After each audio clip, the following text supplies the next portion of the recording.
Bonjour et bienvenue sur Nipub. Chers abonnés, j'espère que vous allez bien. Moi, je me porte comme un charme. Voilà, aujourd'hui, je me suis dit, nous allons protéger les fichiers. Je vais vous montrer comment protéger un document, un fichier Word. Alors, pour cela, vous allez me suivre. Déjà, il faut bien évidemment ouvrir le fichier. Donc, quand vous êtes dans votre fichier Word, il faut aller ici dans Fichier. Ensuite, on va cliquer ici sur Informations. Et là, on vient ici dans Protéger le document. Contrôler les types de modifications que les utilisateurs, autant pour moi, peuvent apporter à ce document. Donc, en cliquant sur la flèche, vous avez plusieurs options. Donc, vous pouvez en fait, en cliquant sur ce bouton, cela permettra en fait, empêchera toute modification. Donc, à chaque fois que un utilisateur ouvrira le fichier, il ouvrira seulement en lecture seule. Et si vous avez le mot de passe, là, vous pouvez le mettre et pouvoir modifier. C'est très important en fait par exemple, quand vous êtes dans une entreprise et que vous utilisez tous le même fichier, peut-être juste pour information, pour lecture, il est très important de le mettre en fichier lecture seul. Ensuite, on peut chiffrer avec un mot de passe. Donc, cette option vous permet de protéger ce document par mot de passe. Là, en fait, c'est vraiment lorsque vous ne voulez pas que quelqu'un ouvre votre fichier. C'est le cas également dans Excel, ça marche très bien.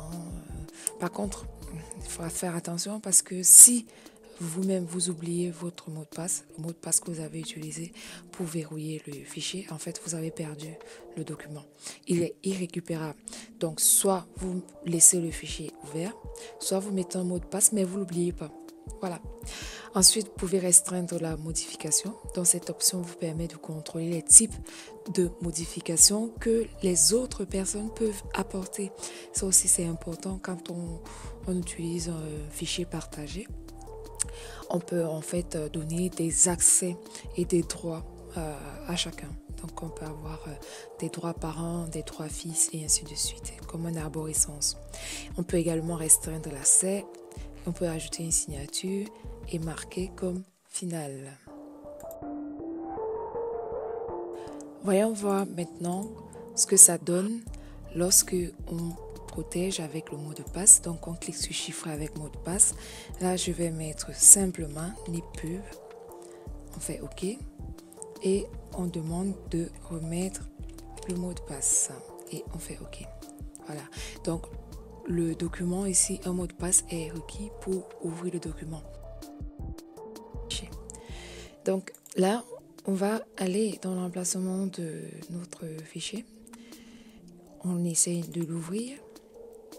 Et on voit ici qu'il faut mettre un mot de passe, sinon on n'arrive pas à le faire. Si on ne connaît pas, vaut mieux mettre annulé. Mais si on se trompe, par exemple là, je vais mettre n'importe quoi et je fais OK. Et là, on me dit le mot de passe ne fonctionne pas. Donc le fichier ne peut pas s'ouvrir. Donc ça veut dire que ça marche très bien.